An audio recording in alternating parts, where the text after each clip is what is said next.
Welcome back, Spacefarers. My name is Supremacy, and this is some more Stellaris Utopia. Playing as our Roman Empire themed Igarian Star Empire. Yeah, for the flag I did take the laurel leaves. And because everyone always plays red, especially in multiplayer, I was like, yeah, I don't want to have our borders be red. So that's why I didn't go for red. Even though red, purple, maybe purple would have been a better color since it's Roman styled. Then again, we're not actually Romans, so there you go. Anyway, as I said previous episodes, first thing I'm gonna do is actually look into our traditions, because in 8 months we'll actually unlock our first one. So, expansion. We must expand our civilization to new systems and planets or risk eventual extinction. So you get this one I showed off last time as well. Adopting it gives us new colony start with 1 additional pop. Adopting all traditions increases core sector systems by 2 and will unlock an ascension slot. The ascension slot will be for you get an ascension slot for every tradition, and then there's an 8th one from technology. So, reach for the stars. The frontiers of our star nation are being pushed ever forwards. Soon nothing in this galaxy will lie beyond our grasp. For the purpose of colonizing and building frontier outposts, systems count as being half the regular distance away, which means that it's half the influence cost to colonize planets far away. Galactic ambition. The banner of our great empire will one day be as common as hydrogen throughout the galaxy, so the frontier outpost upkeep reduced by 50%. If that includes the influence upkeep, holy crap. Colonization fever seems to have gripped the population. Capital buildings now produce 1 additional unity. That's actually really nice, because you need more unity later on, so that will basically pay for itself, that particular tradition. That's really nice. Courier network of small courier vessels is a reliable alternative for transporting VIPs or delivering messages that can be trusted to FTL communications. This will tie our far-flung colonies more closely together, so effect on increased tradition cost caused by number of colonies is reduced by 33%, so I think expansion already looks like a really good first pick. A new life awaits our citizens in the off-world colonies, a chance to begin again in the golden land of opportunity and adventure. With help of an aggressive marketing campaign, the less fortunate elements of our society will be flocking to our colony ships, so pop growth time reduced by 10% and colony development speed increased by 50%. They already doubled the time cost to produce a colony, so this will basically bring that down to normal again, or to pre-utopian standards. I like expansion for several reasons, but it's the border growth with more frontier outposts is really nice, and being militaristic, we want to have quite an expansive territory anyway. So domination. If we do not impose our will on others, they will inevitably impose theirs on us. So adopting it, cost to subjugate is cheaper. Adopting all traditions will mean technology is shared between us and our subjects. Any technology that another party does not have will receive a 30% research speed bonus. Okay, governor skills increased by 2 and empire leader capacity increased by 2 with the colonial viceroys. Our control over their colonies is dependent upon us finding capable and loyal individuals that they can be trusted to enforce the will of the government. Not bad. Protection racket. Tributaries give you an additional 10% of their income. Ouch. Fleet levies. It is a vassal's sworn duty to provide military support to their overlord. We will fill up the lower ranks of our fleet with recruits from those nations that have pledged to serve us. Every vassal increases your naval capacity by an amount equal to 20% of theirs. That's really good. Our protection racket. Basically, they'll have to pay for the defense of them. Star-Lords, it is our destiny to lord over those who are weaker, obedient nations that swear fealty to our great empire may be permitted to exist at our discretion. Subject integration cooldown reduced by 50%. In addition, subject opinion is increased by 20%. And vassal acculturation. We will add the biological and technology distinctiveness of our vassals to our own. Their cultures will adapt to serve as us. Resistance is futile. Futile, yeah. Subject integration influence cost reduced. So domination is all about getting vassals and battle thralls and stuff. Prosperity. No better indication of success or failure of a star nation than the strength of its economy. So mining stations, build costs reduced by 33%. Wow. Adopting all traditions reduces terraforming costs by 33%. I already love prosperity. Standard construction templates, ships and buildings are cheaper. Fleet logistics core, ship upkeep is cheaper. Administrative operations, building upkeep is cheaper. Transstellar Corporations unlocks the private colony ship, which is a colony ship you buy with credits instead of minerals. The Pursuit of Profit, Energy Grid and Energy Nexus now also produce 2 Unity. Okay. There's a lot about money, and eventually, in the end, you will be able to get all of them. It's just the Unity cost will grow dramatically. So, it'll be more expensive and less common in late game. Harmony, if happiness of all pops is increased by 10%, that's just straight up happiness, good thing. Adopting all traditions reduces the mineral cost of consumer goods used by our pops by 15%. Ooh, wow. Mind and body. By embracing a combination of new meditation techniques and healthier eating habits, a large segment of our population enjoys a greater life expectancy than ever before. Leader lifespan increased by 20 years. True sense of kinship has developed between all the citizens of our great star nation, regardless of whether they make their home within the heart of our space or out on the wild frontier. Negative impact on governing ethics attraction caused by distance from capital is reduced by 50%. Bulwark of Harmony, ship build speed. Oh, while in a defensive war, ship build speed is increased by 33% and fire rate is increased by 15% in your borders. Wow. All organisms, no matter how perfect, must rely on an immune system to ward off the threat of outside disease. Our society is no different. And that sounds ominous and very hive mind-like. The greater good. Our entire population takes comfort in the knowledge that they are working together for the greater good. Each one a small but important part of a vastly larger whole. So unrest is reduced everywhere by 20.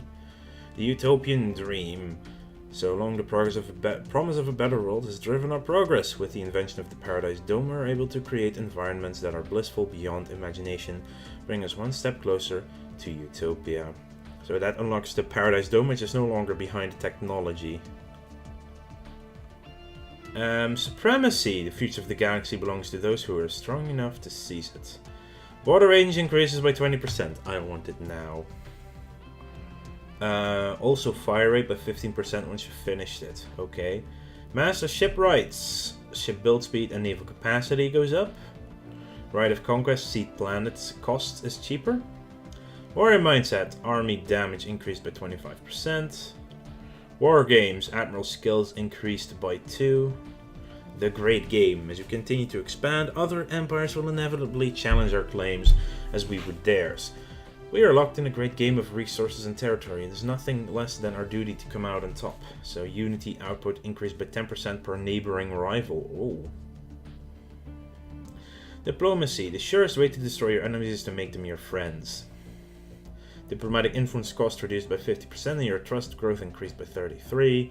Adopting all diplomacy increases our trust cap by 50%. Wow, that's quite good. Federation. That allows you to form federations. I'll probably play a very pacifist game at one point again, so... The Entente Coordination. The amount we contribute towards the Federation naval capacity counts for twice as much. I want to play a multiplayer diplomacy game now. Wow. Federal Unity. Our Unity output is increased by 5% per member of our Federation. Dynamic Ecomorphism. Habitability increased by 10%. That's just straight up nice. Alien Tourism unlocks the Visitor Building, which gets more people. And I think that is a lot of migration attraction nowadays, yeah. I'm not sure if that is also... I think they changed it also to include habitability. Discovery is all about science, so our curiosity about the universe is what got us this far, and there is still so much left to discover. First one, obviously, research station build cost, like prosperity is the mining cost, and that should not be here, damn it, computer. To boldly go, where no man has gone before, a new age of exploration is upon us. As we once mapped the surface of homeworld, we must now brave new terrain, space, the final frontier. There's a galaxy full of wonder waiting to be discovered. So anomaly fail risk reduced and anomaly discovery chance increased. Planetary Survey Core, or methods of surveying uncharted planetary bodies, and continue to improve. Gain a research points equal to a third of our monthly gain when surveying planets. I actually want to go Discovery now because wow. Science Division. The number of science and medical officers has been increased throughout the fleet.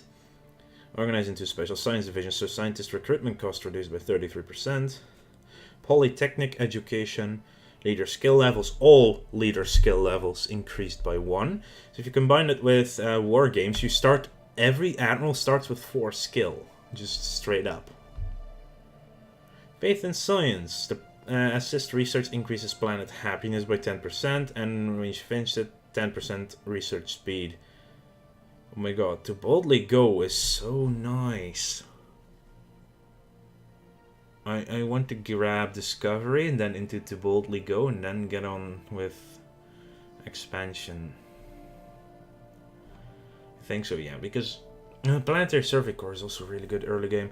These 3 are more late game anyway. You need to have research, assist research, so I think I'm gonna go Discovery, Boldly Go, Planetary Survey Core, and then fill out expansion, because I do want those core sector systems. I think that's the way to go. And it will make our research stations a little bit cheaper for the time being. Construction complete. We finished another one of those. So don't go into Starmac. Bad place to go, very bad. Oh my god, Mythar, why are you so good? Why is this such a good freaking place? What the hell? It's super good, actually. System survey. Yeah, sure, 10% is fine. So if you've selected the construction ship, and oh no, when you hover over a system, you can actually see everything that's in it. Let's see, you are now level 2 as well. Good. It's a quite nice habitability. It's tidal locked. Tidal lock is a cool concept, at least, though. Ooh, we found a Voltam observatory. Situation log updated. That's going to be a very expensive one, though. So that would be skill 5 or higher. Hopefully, finally, the randomness and stuff behind the precursor has been fixed. That I can finally, for the first time, actually start one. We have enough unity to adopt a new tradition. As I said, it's going to be Discovery, because I want these two quite badly. And in 42 months, we'll have them. My god, this system is also pretty damn good. And our society research will just spike now. The crew of the ship has been found dead. What is more disturbing is that they appear to have been killed by some highly advanced brain parasites, which infected them and drove them mad. Thanks to Science Officer Burm Den Badir's findings, we were able to protect our own crew from being infected. Okay, we have to survey the Castra, though. Construction complete. That construction is done, and it's only a size 12, though. I don't like that it's only size 12. We'll need that mining station. I need more minerals. You're done here. You can go there. Castra, mining minerals. I like that too. Just the fact that the Castra was the Latin name of the forts that the legions would build along there. Huh. Oh, that's so... I'm not sure if that was always the case, but... the galaxy is a little bit more in 3D, so... Stars actually go up and down. You can see that right here. So this star is up here, and this star is down here.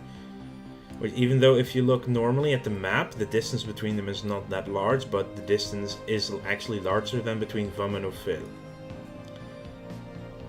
And relatively, this location is here, so that's the sensor range it gets, and you actually see that. Mining station is done.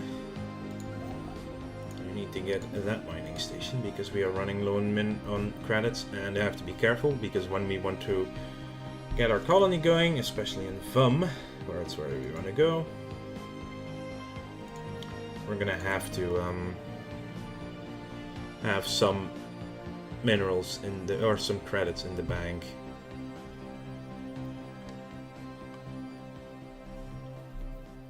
So yeah, but only with the details map mode will you see the actual outline of sensor ranges, and you will see planets that you cannot colonize due to habitability either. Our food is now filled up, which means this should grow faster. Anomaly found. Leave B for now, it's level 2. We get 1.2 per month. We are slow breeders, which makes it a little bit... just increases the cost. So that's there. And all our scientists leveled up. Very soon, actually, we will get our first few... Oh my god, nothing in the Castra? That is just such a shame. This system had to be a lot more. But that does make it a great system for an eventual... what's it called again? Damn it, the megastructures. So either a System survey complete. Dyson sphere, or I'm not sure if a ring world is allowed there, because Complete. ring worlds might be locked to at least a system that has a habitable world, but I'm not sure. Monthly influence propaganda broadcast. So what does the slave processing facility do now? Slaves unrest down and their output up. I will want those, yeah.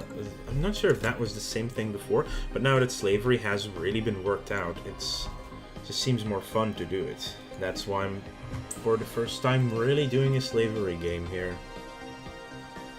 But I'm just making... you saw the border grow, and that means that our population was finished. And that means I will build them a mining network as well. Unrest obviously has gone up to 37.5, but we have enough armies here to help against that. This is done. Here is the assist research. That's really early though. I would like to have gravitic sensors instead. Faster survey speed and bigger sensor range. I'm focusing, but it feels really good now that we already start with New World Protocol, which makes it just more feasible to... It feels better to wait with a colony ship, because you know you won't have the minerals early on, and you need to get more minerals per tick anyway, per month. It's... Normally I would have focused to have enough minerals to get a colony ship as soon as the research finishes. Right now I feel like, yeah, let's just keep going. Leave B for now. They're still level 1. I do need to get them to level 3 and stuff. He's halfway there, they're a little bit further. Good amount of minerals in our territory though. It's really nice. Anyway, I would like to thank you all for watching. Make sure to like this video if you enjoyed it, and subscribe to the channel if you want to keep up to date in the future. I will see you guys later.